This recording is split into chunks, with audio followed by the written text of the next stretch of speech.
యోహాను సువార్తలు యేసును గూర్చి ఒప్పుకున్న వ్యక్తులు, వారు ఒప్పుకున్న విషయాలు.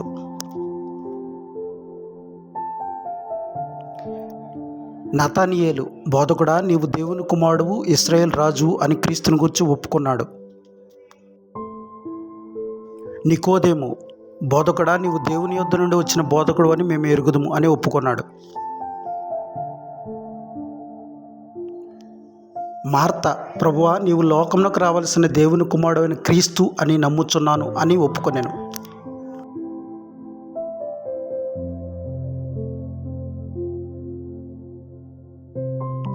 ఈ ఒప్పుకోలన్నీ ప్రాముఖ్యమైనవే.